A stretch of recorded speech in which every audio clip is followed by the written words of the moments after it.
I never thought my life would sound like one of those internet confession stories, the kind people scroll past and whisper, "That could never be me." But it happened. I was thousands of miles away fighting for my country when my wife decided she wanted to open our marriage. That single request tore through everything I thought was solid in my life. When I stepped off the plane after deployment, I could still smell the fuel and dust that clung to my uniform. The moment I saw her waiting in the crowd, I felt that sharp tug in my chest, the relief of being home. She smiled, waved, and when she hugged me, for a second I convinced myself the world was right again. But even then something felt off. Her arms were there, her warmth was real, but the spark in her eyes wasn't. She held me like someone performing a memory instead of living it. I told myself it was just time apart, that maybe we both needed to find our rhythm again.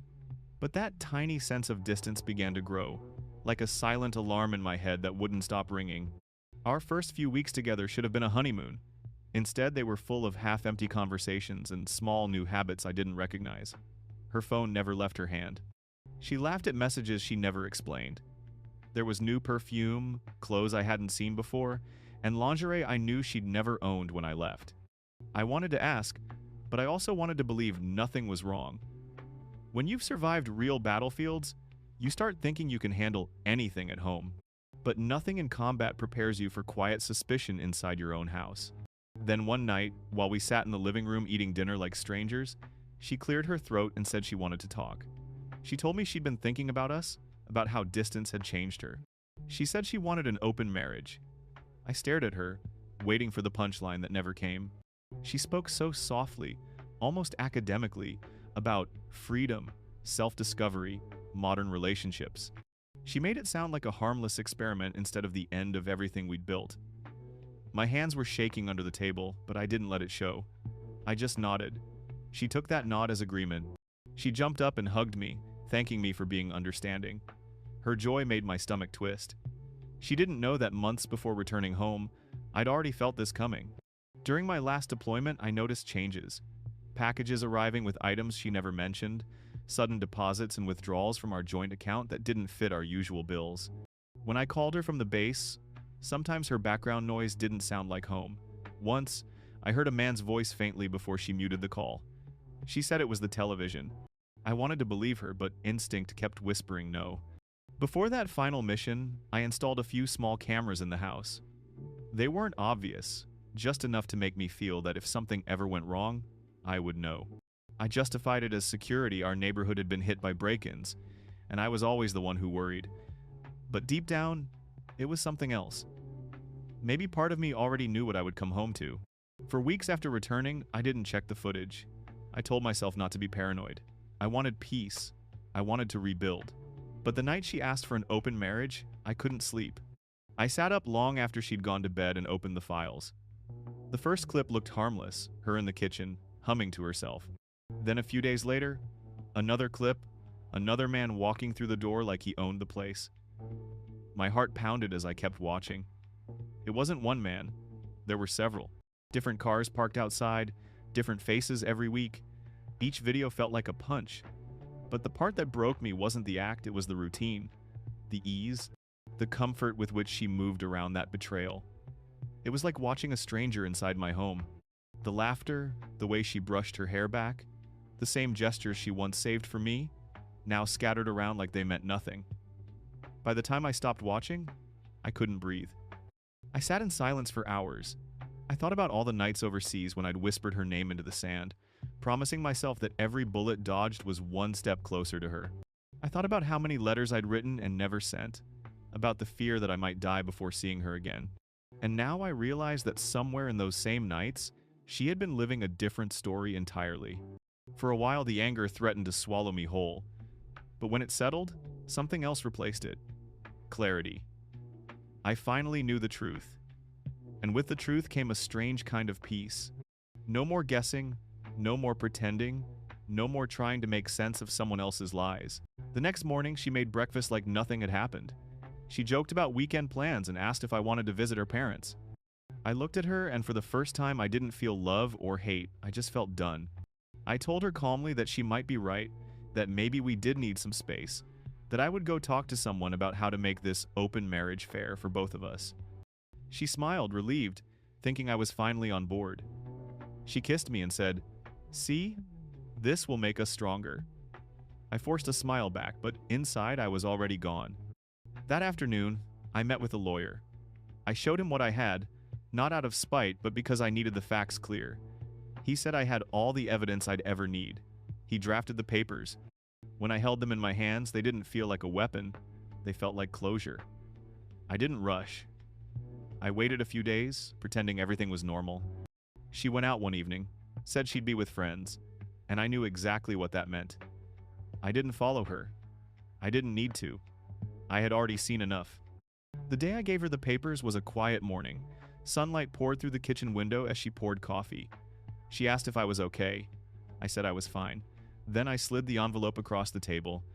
She looked at it, then at me. When she opened it, the color drained from her face. Her lips trembled as she whispered, "What is this?" I told her it was freedom, the thing she said she wanted. She started to shake, asking if this was a joke, if we could talk, if there was something she could explain. I told her there was nothing left to explain, that everything she had hidden was already recorded, and that I'd seen it all. She went silent. Then she broke down crying, mumbling apologies I couldn't hear anymore.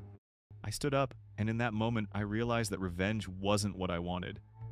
I didn't want to scream or throw things or make her feel what I had felt. I just wanted to walk away with my dignity intact. So I told her, "I love the person you were, but she's gone now." And then I left. No slammed doors, no shouting, just quiet steps, like the closing of a long chapter. Outside, the air felt different, clean, honest. I drove with no destination, just letting the wind through the window wash over me. For the first time in years, I wasn't thinking about what someone else needed from me. I was thinking about what I needed for myself. Later that night, I slept better than I had in months. Not because the pain was gone, it wasn't, but because the lies were. The next few weeks were hard. Divorce is never neat. There were lawyers, paperwork, and mutual friends who wanted to stay neutral. She tried calling, sending long texts about regret and confusion, about how she didn't mean for it to go that far. But what does that even mean? You can't accidentally destroy trust piece by piece every week. You choose it. And she had chosen it. I didn't respond. Every word she sent was like a spark landing on ashes that would never burn again. I started focusing on rebuilding myself. I went back to morning runs, rediscovered hobbies I'd abandoned. I went to therapy. For the first time, I spoke about what it meant to lose a partner while fighting for something bigger than myself. My therapist said, betrayal and war have one thing in common. They both change your sense of safety. You come home, but home doesn't feel like home anymore. You learn to build new safety from scratch. And that's what I did. Slowly. Friends reached out. Some told me they'd always suspected something. Some said they admired how calm I'd been. But I didn't feel admirable. I just felt tired. Healing doesn't happen in big victories. It happens quietly, in moments when you wake up and realize sadness isn't the first thing you feel anymore. There were days when I thought about calling her, not out of love, but out of habit. That's what heartbreak does, is it tricks you into missing the routine more than the person. But I stayed strong. I reminded myself that forgiveness doesn't mean going back. It means letting go. Months later, I saw her by accident at a grocery store. She looked smaller somehow, like the weight of what happened had finally caught up. She smiled weakly, maybe expecting me to ignore her or lash out. Instead, I nodded politely and kept walking. I didn't feel angry. I didn't feel revenge. Just distance, like looking at a closed door you no longer wish to open. That was the moment I knew I was free. Life moved on. I took a new post, started traveling again, and met new people. I didn't jump into another relationship right away. I needed to trust myself before trusting anyone else. Slowly, that happened. The world became brighter again, not because it forgot the pain, but because it learned to live with it. Sometimes, scars aren't something to hide. They're reminders that you survived. Looking back, I realize agreeing to that open marriage was the best decision I ever made. Not because it saved us, but because it exposed the truth faster than denial ever could. She thought my yes meant permission. It really meant goodbye. And I'm okay with that. I learned that love isn't about endurance at all costs. It's about mutual respect. When one person breaks that, the bravest thing the other can do is walk away. Today, when I think about her, I don't feel hate. I feel a strange kind of gratitude. Her choices forced me to rebuild myself from the ground up. They made me understand what peace actually means. Peace isn't the absence of conflict, it's the absence of pretending. And when you stop pretending, you start living. If anyone out there has been through something like this, know this. It's not the end of your story. It's the end of one chapter, yes, but sometimes the next one is quieter and stronger than you could imagine. You might not get closure from the person who hurt you, but you can give closure to yourself by choosing not to live in the pain anymore. Healing doesn't happen when they apologize. It happens when you stop waiting for them to. Tomorrow I'll finalize the divorce papers. I'll sign my name one last time beside hers. It won't be anger guiding my hand. It'll be calm. The calm that comes after storms, when the world smells like rain and possibility again.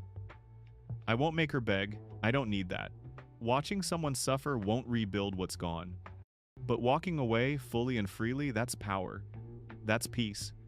That's me choosing myself, at last. And maybe that's what this whole journey was meant to teach me. That sometimes the fight worth fighting isn't on foreign soil or against visible enemies. It's the fight to reclaim your own life from the people who took it for granted. I fought for my country with everything I had. Now I fight for my own peace with the same strength. And this time, I know exactly what I'm fighting for. After everything that happened, I stopped measuring life in months. I started counting it in quiet victories. The first laugh that didn't feel forced. The first night I slept without dreams of her. The first morning I didn't check my phone for an apology that would never come. Healing isn't loud. It's slow, invisible work. You rebuild yourself piece by piece until pain turns into understanding. For a while I lived near the coast. The sea became my therapy. Calm, honest, constant. Every wave reminded me that moving forward is better than forgetting. I volunteered at a veterans center, helping others while I was still broken. Their stories taught me something. Pain doesn't make you weak. It makes you real. Loneliness comes often, but I learned it's not the enemy, it's the space where you grow. Trusting again felt impossible until I realized vulnerability isn't foolish. It's courage. One day, I found an old letter from her promising she'd wait for me. I smiled, folded it, and threw it away. That part of my life was gone. Eventually, I met someone new quietly, without searching. She didn't ask for my past. She just stayed. It wasn't fireworks this time, just steady warmth. That's how I knew it was real. Looking back, I don't regret saying yes to that open marriage. That moment didn't destroy me, it freed me. She thought she was gaining freedom, but she gave me mine. When I picture myself sitting at that kitchen table with the divorce papers, I don't feel pity. I feel pride. I didn't choose revenge. I chose peace.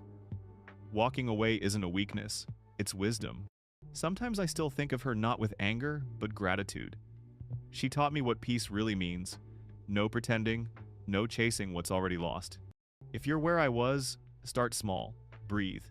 Do one thing each day that belongs to you. Healing doesn't come from closure.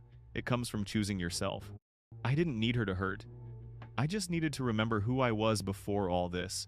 A man of honor, built to fight for what's right. And now I know the real battle was never out there. It was inside me.